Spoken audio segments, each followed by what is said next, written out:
にちは、藤庵です。今日は小板牧場の里キャンプ場に来てます。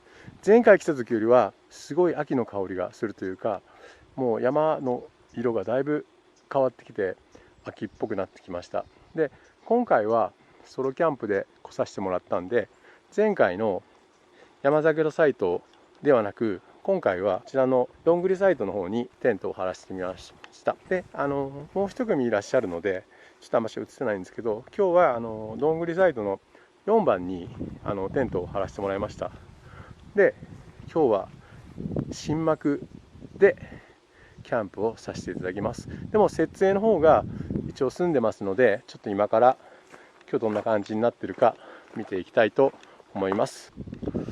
はい、こちらですね。今日は天日々の一番小さいテントですねをちょっと購入しましたので、今日初張りでキャンプをしてみたいと思います。こんな感じですね。正面ちょっと回ってみます。こんな感じで、今日はこんな感じで設営させてもらってます。今日もソロなんで椅子を1個置いて、その椅子を囲むように焚き火台、テーブル、サイドテーブルと荷物入れ、こういう感じで設営させてもらいました。こんな感じですね。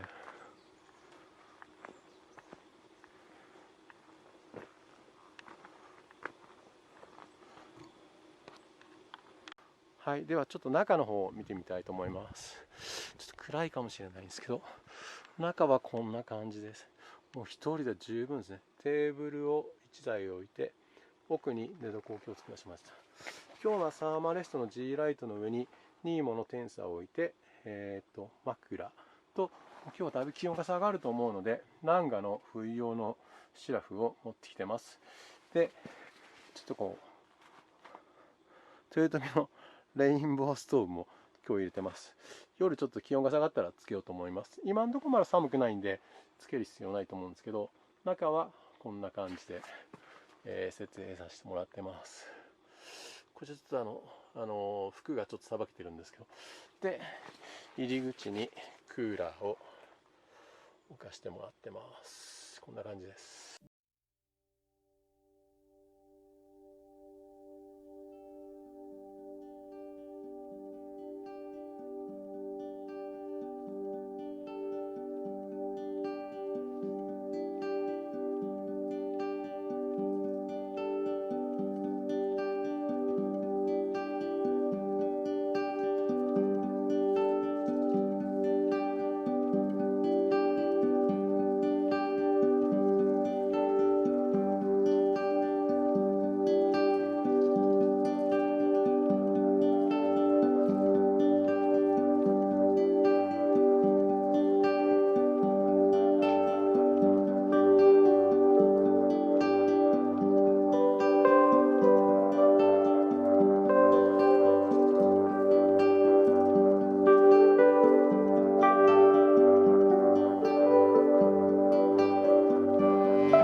は着火の方式いきたいと思います。今日は初めての、赤松の木で着火をしていきたいと思います。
そして広葉樹ですね。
一個割れとんねん。そう。これあかんのは一個